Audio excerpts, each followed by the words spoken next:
It's fair to say that last week has been a tumultuous one for US regional banks.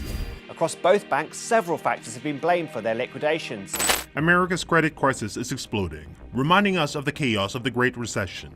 But how did we get here? Can the Federal Reserve pull off another rescue, or is it too little, too late? Now, a credit crisis's effect can be felt in everyone's wallets. It happens when the usual flow of money in an economy suddenly hits a major roadblock. Imagine a traffic jam on a highway, but instead of cars, it's cash that's stuck. Now, this jam doesn't happen out of anywhere. There's usually a trigger, like a severe drought wiping out farmers' crops. Without money from selling their goods, farmers can't repay their loans to the bank. And when the bank's safe runs dry, they can't give out new loans, putting a stoppage on business and consumers. As the crisis deepens, it's like a ripple effect spreading through the economy. Businesses rely on short-term loans to keep their operations running smoothly. But when these loans dry out, it's like pulling the plug on the whole system. Sometimes things get really ugly. People start panicking and rushing to the bank to withdraw their cash before it's too late. Other times, the bank managed to stay active, but they tighten their loan standards so much that it chokes off economic growth. Now, you might be thinking, isn't there something in place to prevent all this chaos? Well, yes or no. Banks are required to keep a stash of cash reserve handy. And the big banks have become so intertwined that a crisis in one region doesn't necessarily cause chaos to the entire system. But that doesn't mean there aren't risks lurking in the shadow. Let's talk about the infamous 2007 to 2008 credit crisis. It was like a wrecking ball smashing through the economy. People were buying homes left and right, fueled by speculations and easy access to loan. Lenders were left holding the bag of risky mortgages that have handed out like candies in Halloween. And when those mortgages went sour, it sent shockwaves through the financial system. Banks stopped lending, investors panicked, and the whole economy ground to a halt. Now, the US economy is facing some sign that a financial storm might be brewing on the horizon. Financial bubbles, hidden losses in capital, murky markets, and a sky-high public deficit are all becoming ingredients for the potential disaster. The longer interest rates stay suddenly high, the bigger the risk of trouble ahead. President Joe Biden kicked off his term with inflation creeping back in the picture after a 3-decade hiatus. Now, it looks like his presidency might end with a crash landing if things don't shape up soon. But what exactly are we talking about here?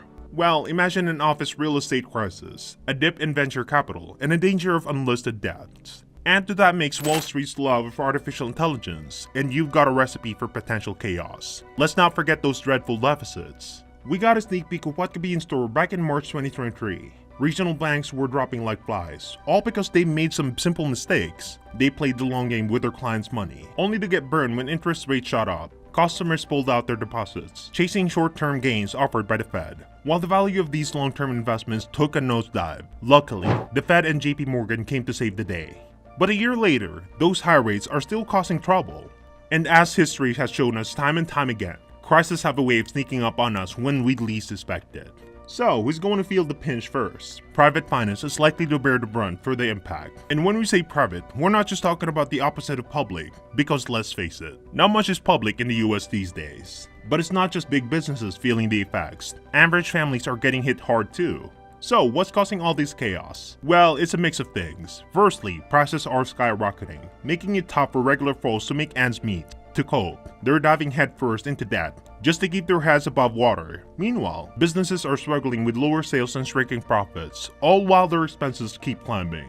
In the banks, they're tightening up their lending standards. This means it's getting harder for both individuals and businesses to get their hands on loans. And with interest rates climbing to new heights, borrowing money is starting to feel like a highway robbery.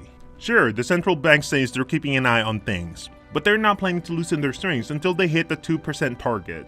The real estate sector is taking a particularly hard hit, with banks tightening the screws on lending for commercial properties. Delinquency rates are rising, and banks are feeling the heat.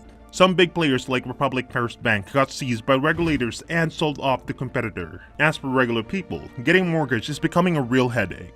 But oddly enough, even with all these tightening, demand for consumer loans is still on the rise. Looks like we got a bumpy road ahead of us. The latest news from the Federal Reserve survey paints a grim picture of credit cards. A mind-blowing 36% of the US banks are tightening their belts on credit card standards for consumers. That's a jump from the 30% just last year. Believe it or not, these numbers are lining up with the gloomy days of past recessions. Now, why the sudden change? Well, some bankers are pointing fingers at falling deposits. And they've got a point. In the past year alone, total bank deposits have taken a nosedive by $313 billion.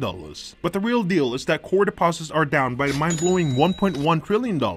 But wait, checking account balances and money market deposit accounts are also taking a hit.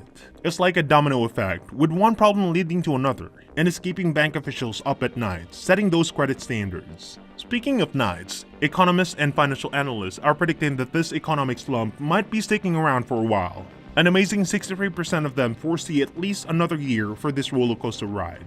It's no surprise that bankers are nervous, expecting that more institutions will fall before the end of 2024. Meanwhile, on Main Street, both personal and business bankruptcies are soaring. In April alone, business bankruptcies shot up by 40% compared to last year, while personal bankruptcies rose by 16%, with over 434,000 filing reported. It's a sign of the times, with higher interest rates and minimum payments turning into a financial nightmare for many Americans. And let's talk about credit card debt. It's hitting record highs, surpassing $1.13 trillion. That's not just a financial crisis, it's personal. In the short run, ignoring those credit card bills seems like a no big deal, but it does pack a punch in the long term. Every month you let the bills sit unpaid, and interest charges start stacking up. Before you know it, your debt pile is towering over you like a Jenga tower. And guess what? It's not just hurting your wallet, it's also taking a toll on your credit score, making it harder for you to borrow money in the future. Now, all that money you're pouring into interest payments, that money you could have spent to supplement your emergency savings or build your retirement fund. Instead, it is being pulled into a never-ending cycle of debt.